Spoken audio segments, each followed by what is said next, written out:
आपका सवाल है 4 ग्राम NaOH। NaOH को हम सोडियम हाइड्रोक्साइड पढ़ते हैं।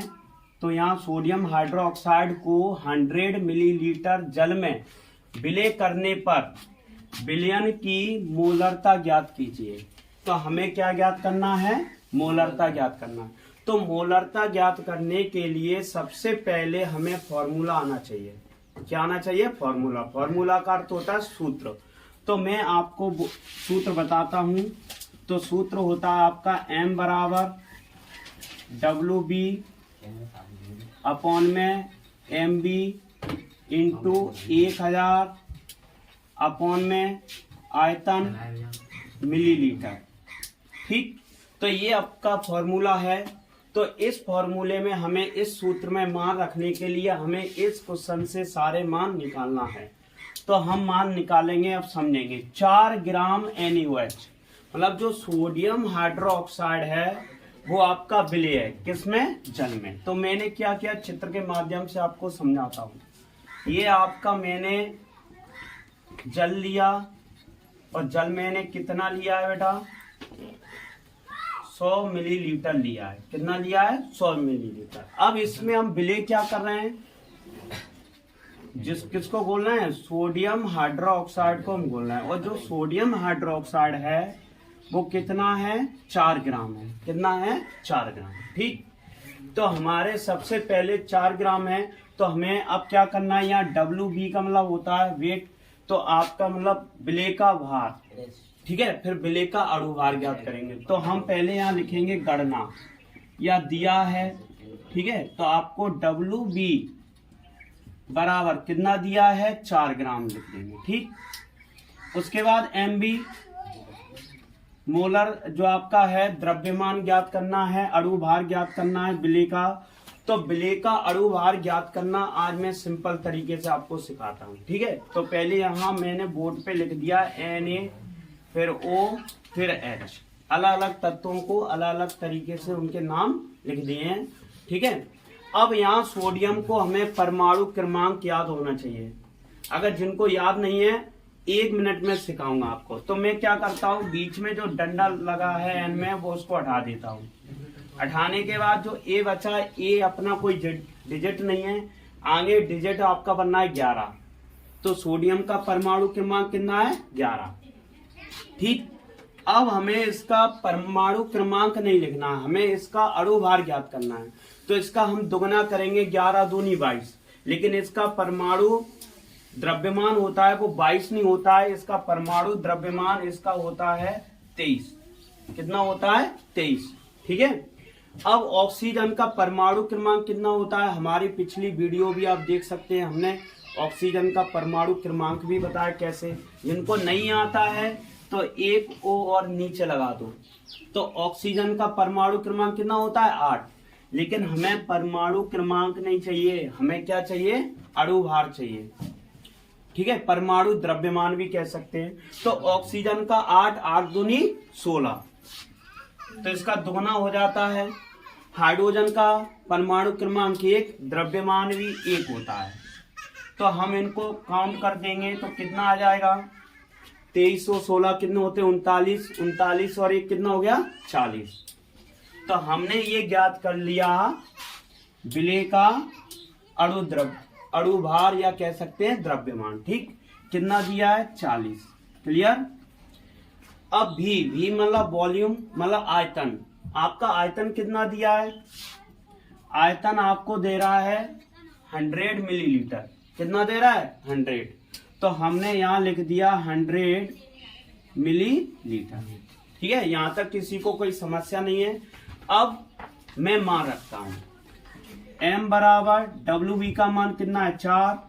MB का मान कितना है? 40 इंटू 1000, और आयतन कितना दिया है? 100। ठीक है, अब काट दो। 0 नीचे कितने? 1 2 3, ये तीनों 0 ऊपर से कट गए। ठीक है, अब 4 से 4 कट जाएगा, तो आपका कितना बचेगा? M बराबर कितना आएगा? 1। तो 1 मोल आ गया आपका आंसर। ठीक है, सवाल आपके 2022 में पूछा गया था यदि 5.85 ग्राम NaCl 250 ग्राम जल में विलय है। जो जल लिया गया है, कितना लिया गया है? 250 ग्राम जल, और उसमें नमक घुला हुआ है कितना? 5.85 ग्राम। तो विलयन की मोललता, ध्यान रखना यहाँ मोललता पूछा जा रहा है, तो विलयन की मोललता ज्ञात कीजिए। तो पहले क्वेश्चन में मैंने आपको मोललता ज्ञात करवाई थी और इस क्वेश्चन में मोललता पूछ रहा है। तो हम सबसे पहले मोललता का सूत्र समझ लें, क्योंकि जब तक हमें फॉर्मूला नहीं आएंगे तब तक हम मान नहीं रख पाएंगे और सवाल को हल नहीं कर सकते। ठीक है, तो स्मॉल m बराबर WB अपॉन में MB इंटू 1000।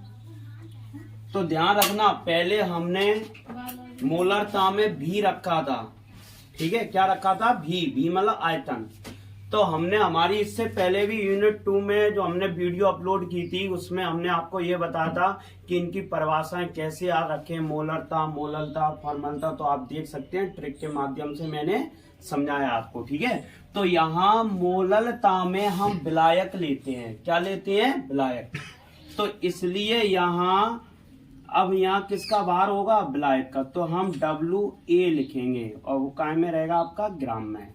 ठीक है, अब मान लिखा लेंगे, क्योंकि इस फॉर्मूले में हमें मान रखना है। तो हम आपको गणना लिख सकते हैं या दिया है, जो भी आपको अच्छा लगे आप अपने तरीके से सिद्ध कर सकते हैं। तो WB मतलब विलय का भार। तो विलय का भार कितना दिया है? तो हम विलय का भार आपका दिया है, विलय कौन है? नमक, सोडियम क्लोराइड NaCl। तो ये WB हो गया आपका। भार कितना दिया है? 5.85 ग्राम। क्लियर?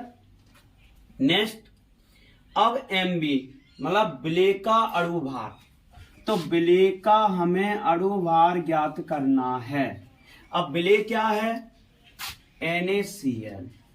तो जब भी अणु भार ज्ञात करते हैं तो इनका हमें परमाणु द्रव्यमान याद होना चाहिए।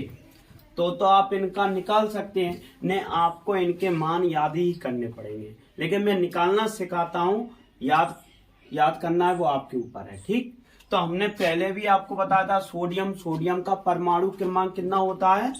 11 होता है, और इसका परमाणु द्रव्यमान होता है, इसका परमाणु द्रव्यमान कितना होता है? 23। क्लोरीन का परमाणु क्रमांक होता है 17। कितना होता है? 17। तो इसका परमाणु द्रव्यमान याद रख लो, 17 दूनी 34, 34 मतलब इसका होगा 34 से ऊपर है, इसका है 35.5। ठीक है, ये याद करना पड़ेगा क्लोरीन का परमाणु द्रव्यमान। ठीक, अब इसको ऐड कर देंगे, 5 दशमलव लगाओ, 3 यहाँ दशमलव रखो, 0 ऐसे ऐड करना हो तो आपको आता ही होगा दशमलव वाले। तो 3 और 5 कितना हो गए? 8, और 2 और 3 कितना हो गए? 5। तो आपका क्या निकल के आया? NaCl का जो आपका सोडियम क्लोराइड है उसका अणु भार कितना आया? 58.5 आ गया। कितना आ गया?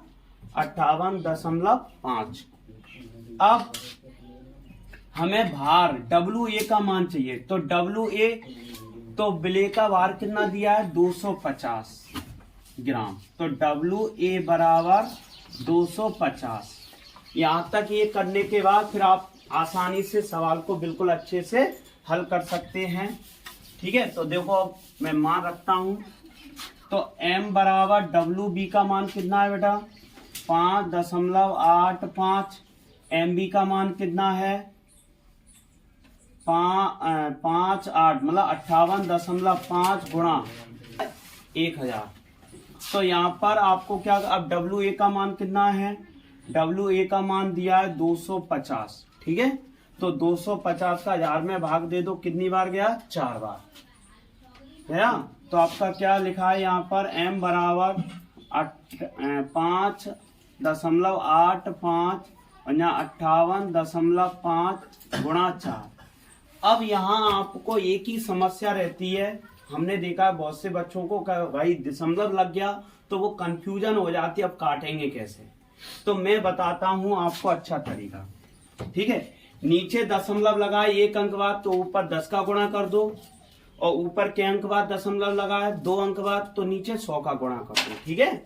ये आप समझे अच्छे से। तो हमने दशमलव हटा दिया और 585 गुणा 4 और नीचे के अंक बाद दशमलव लगाए 1 अंक बाद तो हमने कहा ऊपर 10 का गुणा कर दो, नीचे आपका 58.5 था तो यहाँ से दशमलव हट गया तो आपका 585 हो गया, और ऊपर के अंक बाद दशमलव लगाए 2 अंक बाद तो दशमलव हटा दो तो नीचे कितने का गुणा कर देंगे 100 का, ठीक है। 585 कट गया, अब 1 0 ये कट गया, क्या बचा आपका 4/10, ठीक है।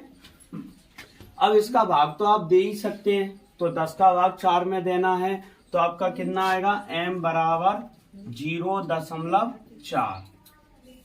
क्लियर। तो आज आपको ये सवाल मैंने जो समझाया है तो आपको बहुत अच्छा लगा होगा। अगर आज ये सवाल मेरा अच्छा लगा है तो कमेंट जरूर कीजिए।